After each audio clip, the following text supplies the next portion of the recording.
The afternoon sun cast long shadows across the worn carpet. 80-year-old Mohan, his face etched with the map of a long life, sat by the window, his gaze fixed on a lone crow perched on the sill. Beside him, his 45-year-old son, Rohan, a successful engineer with a sharp mind and a sharper tongue, flipped through a magazine, his attention flickering between the glossy pages and the insistent chirping of the bird. "What is this?" Rohan asked, his voice raspy but clear. "It's a crow, father," Rohan replied without looking up. A few minutes ticked by, punctuated only by the rhythmic ticking of the grandfather clock in the hall. The crow remained, a silent observer to the unfolding scene. "What is this?" Mohan asked again. His eyes, though clouded with age, held a gentle curiosity. "It's a crow," Father Rohan repeated, a hint of impatience creeping into his voice. He sighed inwardly. His father's memory was fading, a slow, agonizing decline that was wearing on him.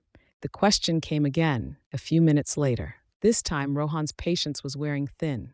"It's a crow, father, I've told you." His voice held a sharper edge. Silence descended, broken only by the crow's caw. Then the question came again. And again, each time Rohan's irritation grew, his answers becoming shorter, sharper, laced with a growing resentment. Finally, he exploded. "Why do you keep asking the same question? Father, it's a crow. Don't you understand? I've told you 100 times." He slammed the magazine onto the coffee table, the sound echoing in the quiet room. He felt a pang of guilt immediately, but the frustration was too strong.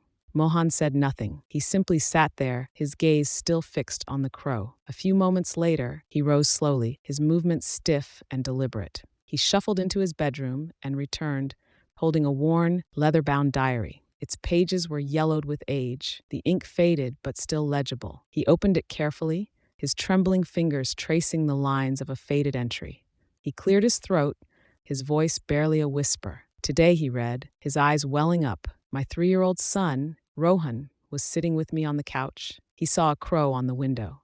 He asked me, "What is this, father?" 23 times, and I answered him 23 times that it was a crow with the same love and happiness each time. I didn't get irritated or angry, even once. The diary fell open in his lap, the words blurring through his tears. Rohan stared at the diary, then at his father, his face paling. The weight of his own impatience, his own anger, crashed down on him. He saw not just a repetitive question, but a lifetime of unwavering love, a love he had taken for granted, a love he had repaid with impatience and anger. He knelt beside his father, his own eyes brimming with tears. "I'm so sorry, father," he whispered, his voice choked with emotion. "I was so wrong. I should have been more patient." Mohan reached out a trembling hand and gently touched his son's cheek. There were no words needed.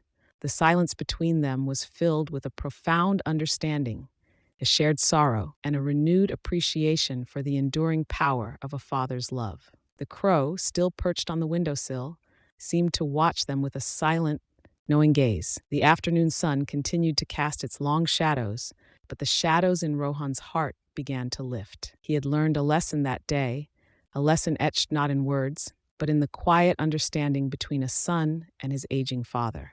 A lesson about patience, about love, and about the immeasurable value of a father's unwavering affection.